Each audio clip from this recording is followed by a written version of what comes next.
I was just telling Mike before we went live, not even seconds ago, I can't get over how good the pacing of these episodes are. Each one feels like it's 3 minutes long. And I'm I complaining. I think this might be the most well paced of the MCU shows so far. Oh, by a country mile. It's insane. Just every time I'm just like, wait. The episode's over? I was good for another hour. Like, what are we doing? Go ahead. All right, so this episode is called Echoes.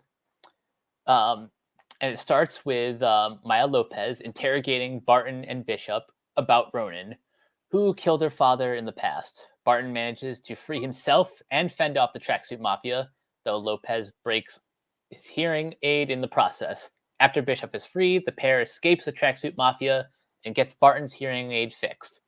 Moving to another location, Lopez's lieutenant Kazi advises her not to get into trouble with her uncle, intending to learn more about the tracksuit mafia as well as Duquesne. Bishop convinces Barton to infiltrate Eleanor's penthouse and use her company account to look up Bishop Security's criminal database. However, Bishop is locked out of the system when attempting to bypass security, while Barton encounters Duquesne, who threatens him with Ronan's sword. And I know we'll talk a little bit more about it later, but boy, that is a hell of a way to end the episode. It is. And I like how they go out of their way to show that their uncle is white with big meaty claws. Gee, like, I wonder who that could be. I can't imagine. I just can't imagine who's some big shot, high-powered, muscular, heavy-centered white boy that happens to be Maya's uncle and adoptive father. By the way, we have to give a shout out to Zahn McLaren, who plays Maya's father. He is honestly one of the best character actors working today. You've seen him in shows like Westworld. He was in the Forever Purge. Mm-hmm. He's on like a bunch of different movies and shows, and he is awesome. Oh yeah, he was great. I do love how they had the blood handprint on her face to give that little bit of a touch. I noticed that and I just smiled. Oh, it was great. It's like she's not going to have that normally. That was nice. I just can't get over. This is the only thing that when TV shows are like, hey, this character is important. And the fact that this show is so unbelievably 90s is why it doesn't bother me as much. One of my biggest things that pisses me off about shows is when two characters are only not having a conversation in a certain way because the audience is present in the room and they would give away a spoiler. This is fine. They're clearly giving up to something. And again, this show is so 90s that it's just, it is fully aware that it's being dumb. And it's not like trying to be, ooh, it's a big one. They're like, no, this is going to be really cool when you see them. We're doing this on purpose.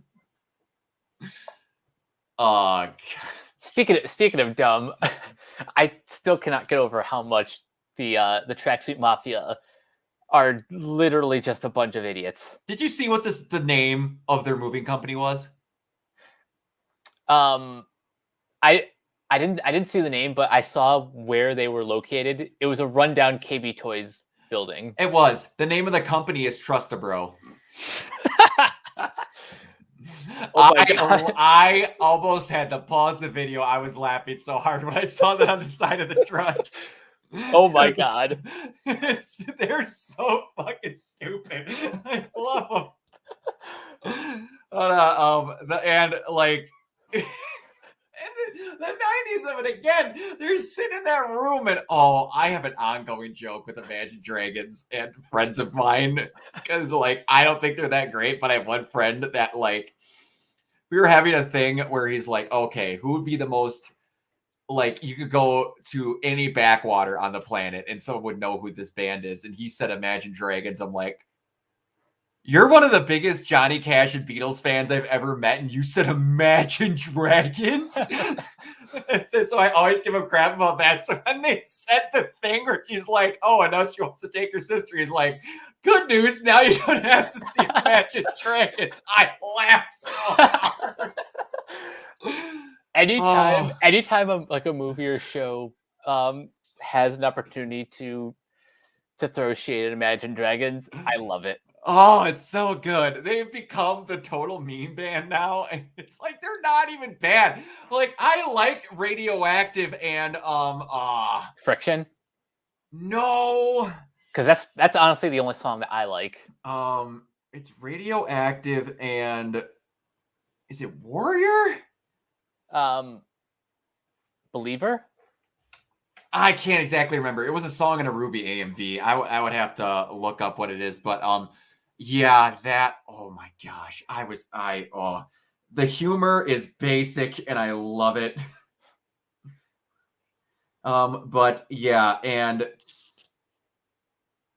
it just they're so aware of everything and like it's the great dynamic where Clint is very much a product of his time and she's very much a product of her time where she wants a cool car and he just could not it's demons by the way I found it out. Oh, Demons okay. is what it is. But she's just like, why don't we take the Challenger? He's like, I'm not smashing a 72 Challenger, we're taking this. And then the car just ends up getting smashed anyway. It does. And by the way, I love this car chase. it's so good. It's a sloppy chase, but that's like on purpose because again, idiots. And also, it's set to Trans-Siberian Orchestra.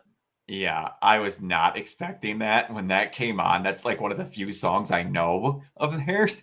I'm just like, oh yeah, of course it's gonna be that. If they're gonna have anything from them, it's just and the whole we're talking through this about these fucking trick arrows and just nope, not that one. Nope, not that one. Nope, not nope, nope. And then the deaf humor playing into it. And like I was spoiled on the fact that there was a Pym arrow. Yep. I did not fucking expect they were gonna do that. It's probably one of the best callbacks to Civil War / Endgame. Absolutely. I thought like maybe they were going to shrink the van. That's what I honestly thought is somehow they were going to pull some bullshit where they spread a pin particle and it shrinks everyone in the van. I was not expecting a 4-story tall arrow to hit the bridge. And like the suction cup arrow, it was the foam arrow, freaking explosive. It's like this will be much easier if we were running the other way. Yeah, I think this would be much easier. It's so simple. Oh man, the writing in this show is so good. I was not expecting to like this show this much. This show is off the charts awesome. Yeah. Man. I said before that this may not be the best show, but it is the one I'm having the most fun watching. Yep, absolutely. It's like for my money, probably the most well-written and most well-rounded of like idea they wanted to pull off to me is probably still WandaVision. But oh my gosh, I can't get over. I haven't laughed this hard in a Marvel property in a while. And it's every couple minutes I'm cry laughing. That being said, I also think this is like the one MCU show that could fit nicely in the Netflix universe. You're not wrong. It does have the feel to it with how they present it with the flashbacks and stuff. They very much do it in the kind of style that they don't do anymore. Give or take, the Netflix shows are a lot more violent. But... Oh yeah, like, and this is like the sort of PG-13 version of that, but you know the flashbacks are kind of. I said this before that the Disney Plus shows are giving us in like small chunks the 5 years we didn't see between Infinity War and Endgame. And this show specifically is giving us a lot more of Ronin that we didn't get to see, which is nice. I didn't know I needed it. And also adds some stakes to the series. Oh yeah, and it keep like this whole entire Hawkeye show is turning into is a crime drama that has the least to do with Hawkeye. Like he's just there. This is called Hawkeye because he's in the show. He's the most, at this point, least important person in the show to anyone except Kate. Yep. And they're finally starting to do what I wanted to do. And they have to be waiting. Kate is going to almost die in this show. I have a good feeling because there is almost no reason outside of that for why in that diner she did not tell him the story of how he saved her life. She came close. It's like this is like the closest that she came to telling that story. Like she was talking about her dad, and she was talking about his desire for helping people. And like I feel like if Clint didn't like interrupt her, she would have said, no, you idiot, you saved my life. Yeah. And yeah, it's and it's gonna come out at some point, and it's probably gonna make me teary-eyed because I'm just that kind of person. But hell, I was getting teary-eyed during the diner scene. That was good. They have such stupid good chemistry, and it's not like they're trying to have good chemistry. It's just natural. Like Jeremy is so good at playing a new age old like grouch. It's not like grumpy old men, old grouch. This is 21st century. I don't want to be here. I'm not a babysitter. I'm not a this. I'm not a nothing. He just wants to go home. He's a person that's stuck on overtime and is clearly done with it, except for every now and then when he gets to feel like one of the young kids again, and you can see him having fun every now and then. It's great. It's just like you have 4 scenes in this whole episode. You have the escape/car chase. You have the diner. Well, escape, car chase, diner, the house. Yep. This episode felt 3 minutes long. It did. And it was great. Like this might end up being our shortest review just because the like there will probably be more to talk about in the next episode, which apparently is according to the runtime the shortest. Really? Yeah, it's only 40 minutes. Okay, so they chop some minutes off. Okay. Huh. But yeah, this was mostly action, which is good. Yeah. Because it is, yeah, I think this is like the best action we've seen so far. Because while I liked the action in the first 2 episodes, it wasn't really like this. It wasn't as much the standout as was like the character moments. It wasn't as much as fights as I want to say getaways. They were just, I was having this fight so I can run away. This is more of a nope. We need to take care of a situation plus get where we're going. Yep. So yeah, and also I was waiting. I was waiting. If any of you, and I don't blame you if you hadn't, played the DMC reboot, DMC Devil May Cry, there's a moment where one of the big things that became a course of dismay about the whole thing was they edgied up Dante quite a bit and made it, I'm against the corporations, man. They're trying to keep us down, you sheeple. And like they change it, and then everybody who didn't like it was like, oh, you were just mad because he doesn't have white hair anymore, and then totally missed the point of why the character's 1,000% different now. But there's a moment where he's at a carnival because that's where his RV is when they get attacked, and then this white wig flies by and like lands on his head. Oh, I was kind of expecting at some point in this show they were gonna like have something at like maybe the Renaissance Fair or somewhere in like a Halloween thing, some helmet fall on his head, and Kate goes, hey, that kind of looks good on you. But no, she actually draws out the Hawkeye thing, and Oh, that was great. And they call back to Kate just not being a good artist. Nope, not at all. She's not great. But I take it back. There was 5 scenes in this. One that was genuinely great, and they did a great bonding moment with those two, and we should not forget it, was the phone call with his kid. Oh, yeah. That was really good. That was the second time that I was fighting back some tears.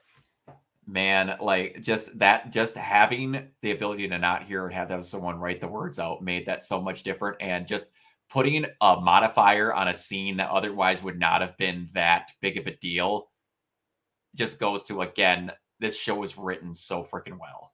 It's written well, and the sound design is perfect. Yeah, and I know deaf representation is it's coming up a little bit more often in recent years, but in general, like movies and TV have done a really good job with like the sound design emulating like that feeling of hearing loss. And I'm not trying to say that I know what it's like to be deaf all the time, but in my recent last 2 months, there was a period of about an hour where I was legitimately deaf because my ears were both impacted and I had to go to an ER visit to get them cleaned because of factory work and other things damaging my ears. I couldn't hear for a couple of hours. Like, I legit, when it got cleaned, went from being deaf to going like I was hearing IMAX. I cannot tell you how scary of a world it was for about 2 hours when I couldn't hear, because I woke up and I was deaf. I couldn't hear at all. Something happened in my sleep that something got jingled and it was not good. And I give credit to anyone that has to modify their life or just has to learn and be good, because that to me is like having it and then losing it for the little bit that I did was terrifying. I don't have like the best memory of this, but for the first couple years of my life, I was deaf. Like there was like fluids in my ear, and I needed surgery to actually get that hearing. So if that didn't happen, I could have like grown up in a completely different situation. Yikes. So that's why I kind of empathize with characters like Clint and even other like deaf characters that we've seen in the MCU, like Makari from Eternals and Echo, great. Who we didn't talk enough about how awesome Echo is. Oh, she's fantastic. I could see already why they want her to have her own show. Yeah, like this episode was essentially a backdoor pilot. Mm-hmm. Yeah, and can you imagine, like, if, again, Kevin Feige has openly said that if they do Daredevil, it's Charlie Cox. If we do Daredevil! Like, can you imagine a reoccurring Vincent D'Onofrio Kingpin in a show with Echo? Like, handling business? It's happening. I'm calling it now. I need to see him bash another person's head in a car door. I just need to. I don't know if it can happen, but oh man. I don't know who else Uncle could be if it's not him. And they're going out of their way to not say Uncle, because it's like, you live in New York. If that's someone else, like, he's saying Uncle just for surprise, because otherwise he would just say Wilson Fisk, and then she would go, yeah, he's a douchebag. Like, everyone in New York would know who Wilson Fisk is if it's him. Or she could, like, one of these things where he's going to, and part of me feels it's going to be like, oh, it's Kingpin. And then, like, she goes, who's Kingpin? And then that's when they reveal, like, a chair turning around and he goes, Wilson Fisk. I would like that. Oh, I might have an out-of-body experience. I'm just gonna say I might. Oh man. But anyway, yeah, this is really good. Hawkeye's awesome. if you were gonna tell me I was gonna like Hawkeye more genuinely than I liked WandaVision, I wouldn't have believed you. But man, just Haley needs to do more stuff. They need to make Young Avengers films like yesterday. I think we're going to get a Young Avengers announcement at the next D23. Give me 1 second because I can't remember her name off the top of my head. Are you looking up the actress who played Maya in Supernatural? Oh, no, I'm looking up Claire from Supernatural because it's an actress that I'm a big fan of, and she just got casted to replace the girl who is Ant-Man's daughter. Oh, Cassie. I can't remember the actress's name. That's why I was trying to think of what it was. Like, they went out of their way to get like a different actress. You're not going out of your way to cast an actress who hasn't been in the film yet when not that many years have gone by to where you need to age her up unless you're planning on doing something with her.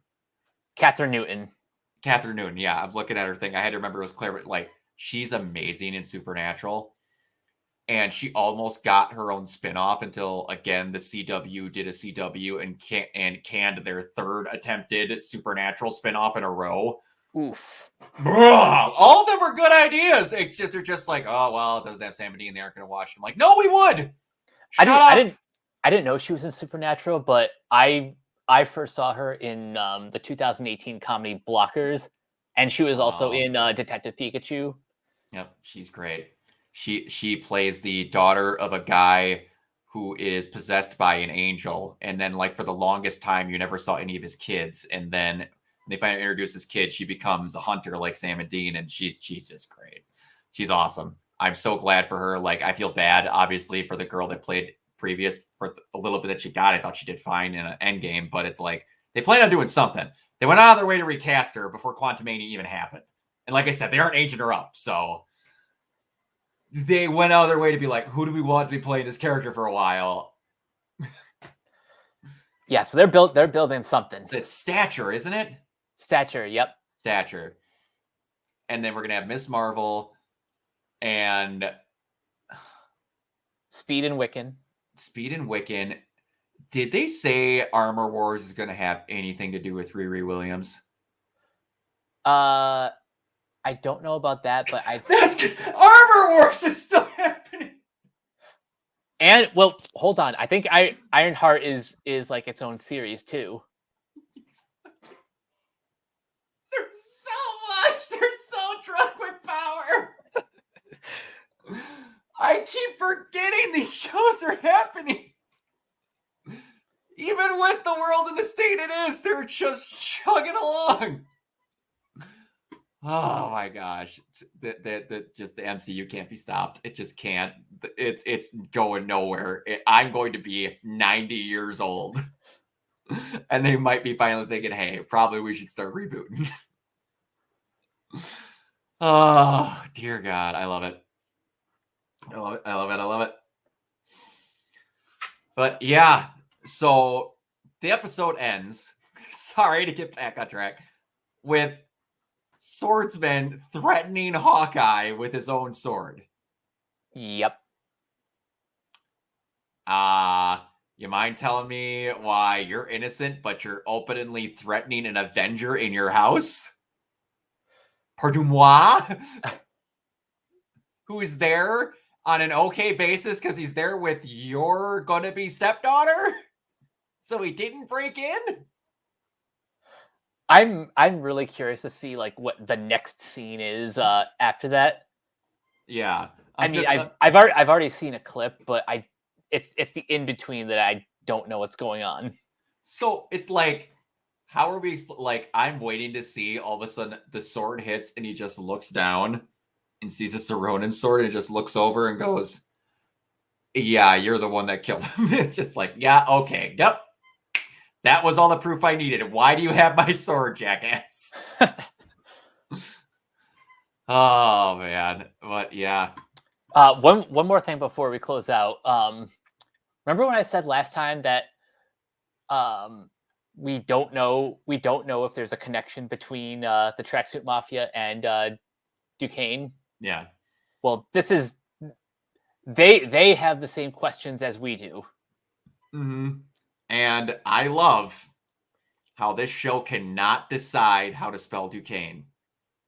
Because in the preview, they went back to spelling it with an S. I think that's like the correct spelling, and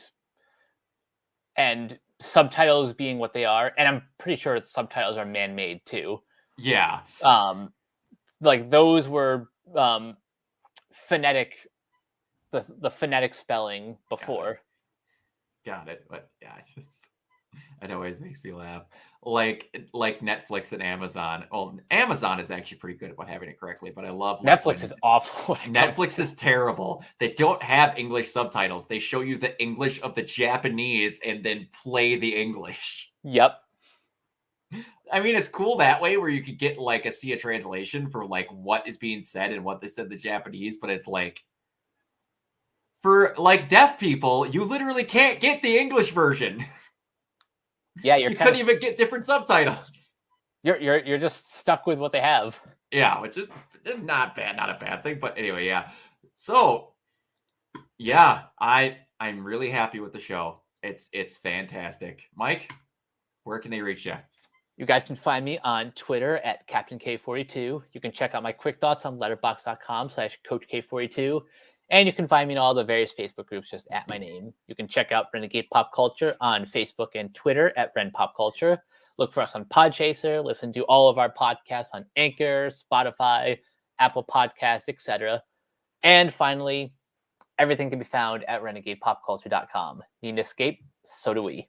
Absolutely. And you can find me everywhere at Organoid Zero. This has been, I'm so happy we're doing an MCU recap show for just stuff like this. I'm having a time of my life reviewing Hawkeye. This is so great. But all right,